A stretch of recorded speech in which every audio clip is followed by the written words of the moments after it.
ತಮಿಳುನಾಡಿಗೆ ಕಾವೇರಿ ನೀರನ್ನ ಬಿಡುವ ವಿಚಾರಕ್ಕೆ ಸಂಬಂಧಪಟ್ಟಂತೆ ಕರ್ನಾಟಕಕ್ಕೆ ಮತ್ತೆ ಹಿನ್ನಡೆಯಾಗಿದೆ. ಹೌದು, ಕಾವೇರಿ ನೀರು ನಿರ್ವಹಣಾ ಪ್ರಾಧಿಕಾರ ನೀಡಿದಂತಹ ಆದೇಶವನ್ನ ಸುಪ್ರೀಂ ಕೋರ್ಟ್ ಎತ್ತಿ ಹಿಡಿಯುವ ಮೂಲಕ ಕರ್ನಾಟಕಕ್ಕೆ ಬಿಗ್ ಶಾಕ್ ಅನ್ನ ನೀಡಿದೆ. ಕಾವೇರಿ ನೀರು ನಿರ್ವಹಣಾ ಪ್ರಾಧಿಕಾರ 15 ದಿನಗಳ ಕಾಲ ತಮಿಳುನಾಡಿಗೆ 12,000 ಕ್ಯೂಸೆಕ್ ನೀರನ್ನ ಹರಿಸುವಂತೆ ಕರ್ನಾಟಕಕ್ಕೆ ಸೂಚನೆಯನ್ನ ಕೊಟ್ಟಿತ್ತು. ಆದರೆ ಸಿಡಬ್ಲ್ಯೂಎಂಎ ಆದೇಶವನ್ನ ಕರ್ನಾಟಕ ಪಾಲಿಸ್ತಾ ಇಲ್ಲ ಅಂತ ತಮಿಳುನಾಡು ಸುಪ್ರೀಂ ಕೋರ್ಟ್ ಮೆಟ್ಟಿಲೇರಿ ಅರ್ಜಿಯನ್ನ ಸಲ್ಲಿಸಿತ್ತು.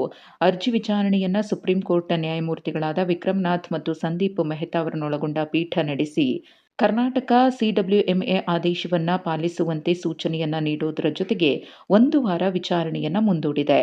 ಹಾಗಿದ್ರೆ ಸುಪ್ರೀಂ ಕೋರ್ಟ್ನಲ್ಲಿ ತಮಿಳುನಾಡು ಮತ್ತು ಕರ್ನಾಟಕದ ವಾದ ಹೇಗಿತ್ತು ಅನ್ನೋದನ್ನ ನೋಡೋದಾದ್ರೆ, ಕಾವೇರಿ ನೀರು ನಿರ್ವಹಣಾ ಪ್ರಾಧಿಕಾರದ ಆದೇಶದ ಹೊರತಾಗಿಯೂ ಕರ್ನಾಟಕ ಅದನ್ನ ಪಾಲಿಸ್ತಾ ಇಲ್ಲ ಅಂತ ತಮಿಳುನಾಡು ವಾದ ಮಂಡಿಸಿತ್ತು. ನಮಗೆ ನೀರಿನ ಹರಿವು ಕಾಣಿಸ್ತಾ ಇಲ್ಲ, ರೈತರಿಗೆ ನೀರು ಬಿಡಲು ನಮಗೆ ಸಾಧ್ಯವಾಗ್ತಿಲ್ಲ. ಕರ್ನಾಟಕ ಜಲಾಶಯದಲ್ಲಿ 76% ನೀರು ಸಂಗ್ರಹವಾಗಿದೆ. ಕೋರ್ಟ್ ತೀರ್ಪಿನ ಪ್ರಕಾರ 64 ಟಿಎಂಸಿ ನೀರು ಬರಬೇಕಿತ್ತು. ಆದರೆ ನಮಗೆ ಕೇವಲ 14 ಟಿಎಂಸಿ ನೀರು ಬಂದಿದೆ.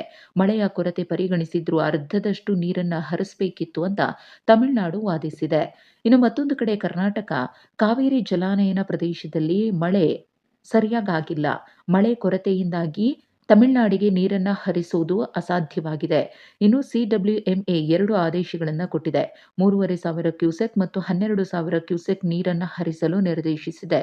ನಾವು 3,500 ಕ್ಯೂಸೆಕ್ಗಿಂತಲೂ ಅಧಿಕ ನೀರನ್ನ ಹರಿಸಿದ್ದೇವೆ. ನಾವು ನೀರು ಹರಿಸಿಲ್ಲ ಅಂತ ಹೇಳಿ ಸುಳ್ಳು ವಾದವನ್ನ ಮಾಡಲಾಗ್ತಿದೆ. 2ನೇ ಆದೇಶದ ಅನ್ವಯ ನಾವು ಕೆಆರ್ಎಸ್ನಿಂದ ನೀರು ಬಿಟ್ಟಿದ್ದೇವೆ.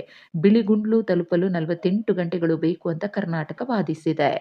ಇನ್ನು ವಾದ ಪ್ರತಿವಾದ ಆಲಿಸಿದ ಸುಪ್ರೀಂ ಕೋರ್ಟ್ 1 ವಾರಗಳ ಕಾಲ ವಿಚಾರಣೆಯನ್ನ ಮುಂದೂಡಿದ್ದು, ಮುಂದಿನ ವಾರ ಅಂಕಿಅಂಶಗಳೊಂದಿಗೆ ಬನ್ನಿ, ಸಿಡಬ್ಲ್ಯೂಎಂಎ ಆದೇಶವನ್ನ ಪಾಲಿಸಿ ಅಂತ ಕರ್ನಾಟಕಕ್ಕೆ ಸೂಚಿಸಿದೆ.